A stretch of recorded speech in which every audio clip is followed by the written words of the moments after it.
नमस्कार, कैसे हैं आप सब लोग। स्वागत है आपका अपने चैनल त्रिवेदी ज्ञान वर्ल्ड में।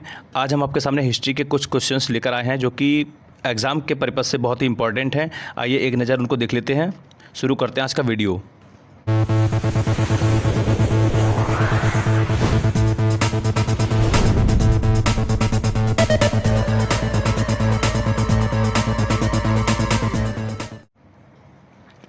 प्रश्न है, अमीर खुसरो की किस गायन शैली का जन्मदाता माना जाता है।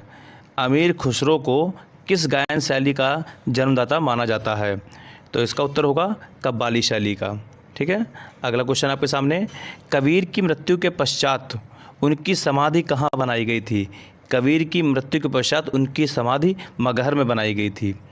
प्रश्न, अकबरनामा के प्रख्यात लेखक अबुल फजल की हत्या किसने की।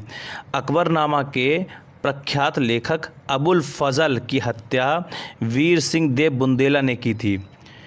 नेक्स्ट क्वेश्चन है, बागी शहजादे खुसरो को आश्रय देने के लिए जहांगीर ने किस सिख गुरु को मृत्युदंड दिया था। इसका आंसर होगा गुरु अर्जुन देव को दिया था। अगला क्वेश्चन है, पांड्यों का उल्लेख सर्वप्रथम किस विदेशी यात्री ने किया था। पांड्यों का उल्लेख सर्वप्रथम किस विदेशी यात्री ने किया था। तो इसका उत्तर होगा मार्को पोलो ने किया था। नेक्स्ट क्वेश्चन है, ब्यास नदी का प्राचीन नाम क्या है। ब्यास नदी का प्राचीन नाम क्या है। तो इसका उत्तर है बिपाशा। चलिए अगली स्लाइड की तरफ बढ़ते हैं। प्रश्न है, पाटलिपुत्र नामक नगर की स्थापना किसने की थी। तो इसका उत्तर होगा उद्यन। मगध का प्रथम राजवंश कौन था। हर्यक वंश सबसे पहला मगध का राजवंश था। प्रश्न है, बुद्ध द्वारा गौ हत्या को बौद्ध मतावलंबी क्या कहते हैं। तो इसका आंसर होगा महाभिनिष्क्रमण। अगला प्रश्न, सल्तनत काल में अश्वशाला के प्रधान को क्या कहा जाता था। अश्वशाला जहाँ घोड़े रखे जाते थे तो उसको क्या कहते थे, अमीर ए आखूर।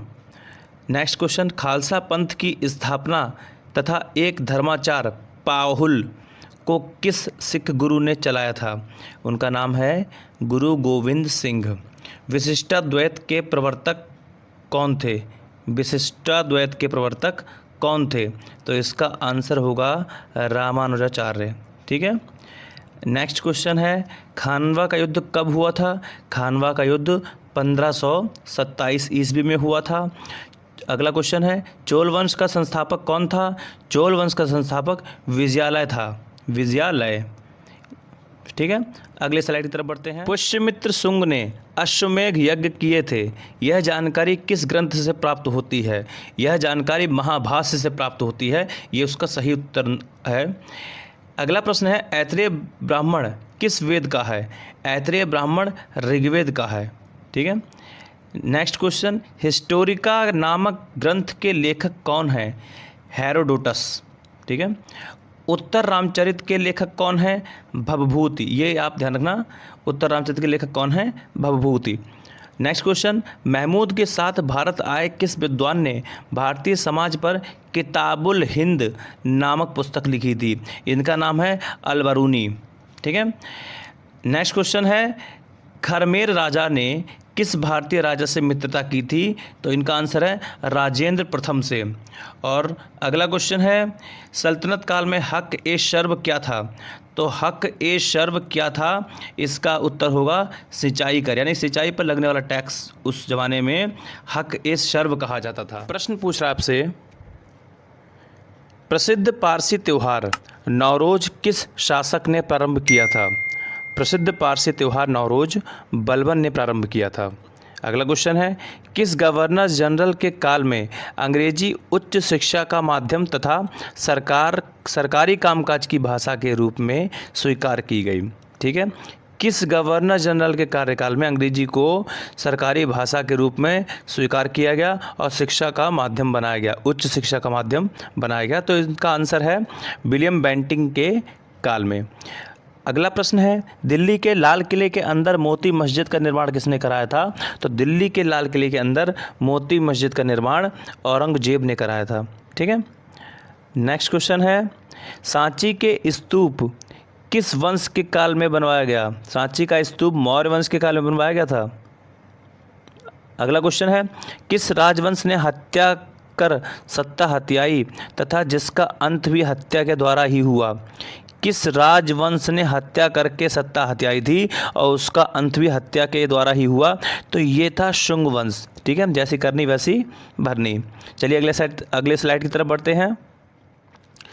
हाथी गुम्फा अभिलेख में किसकी उपलब्धियों का विवरण है? हाथी गुम्फा अभिलेख में किसकी उपलब्धियों का विवरण है? इसका उत्तर होगा खारवेल की उपलब्धियों का। एक सेकेंड, प्रश्न आपसे पूछ रहा है हाथी गुम्फा अभिलेख में किसकी उपलब्धियों का विवरण है? तो इसका उत्तर है आपका खारवेल की उपलब्धियों का विवरण है। सिराजुद्दौला के साथ अंग्रेजों ने कौन सी संधि की थी? अलीनगर की संधि। ये मैं पहले भी बता चुका हूँ आपको। नरेंद्र मंडल की स्थापना का सुझाव किसमें था? चैम्सफोर्ड सुधारों में। अगला क्वेश्चन, धन निकासी के सिद्धांत का प्रतिपादक कौन था? तो धन निकासी के सिद्धांत का प्रतिपादक दादा भाई नौरोजी थे। सल्तनत काल में किले की सेना के खर्च के लिए निर्धारित भूमि को क्या कहा जाता था? तो इसका आंसर होगा मफरूज़। मफरूज़ इसका आंसर, यानी कि जो किले की सेना का खर्च होता था उसके लिए जो निर्धारित भूमि होती थी उसे मफरूज़ कहते थे। सल्तनत कालीन प्रांत की सेना क्या कहलाती थी? हश्मे अतराफ़।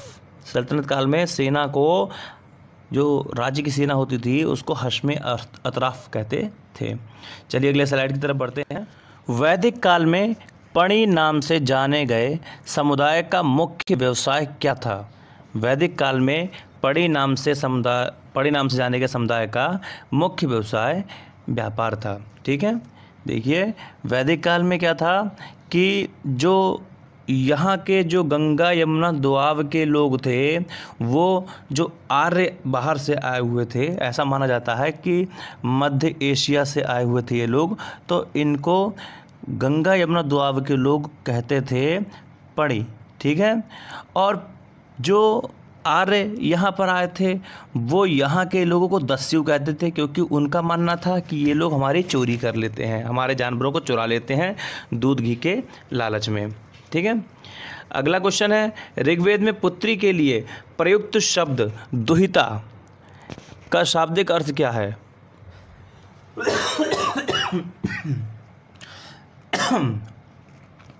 ऋग्वेद में पुत्री के लिए प्रयुक्त शब्द दुहिता का शाब्दिक अर्थ क्या है?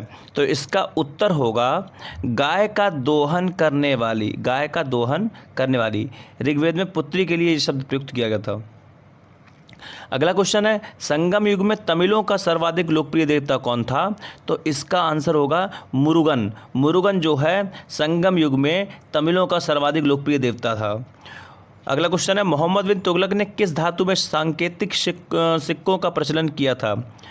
मोहम्मद बिन तुगलक ने किस धातु में सांकेतिक सिक्कों का प्रचलन किया था? ये आंसर होगा आपका कांस्य की धातु। ठीक है, अगला क्वेश्चन है गुजरात को जीतकर किसने उसे दिल्ली सल्तनत में शामिल किया? इसका आंसर होगा अलाउद्दीन खिलजी। आज की वीडियो यहीं तक थी। इसके आगे हम और भी आपके लिए अच्छे अच्छे क्वेश्चन लेकर आते रहेंगे। तब तक के लिए हमें आज्ञा दीजिए। नमस्कार, जय हिंद, जय भारत।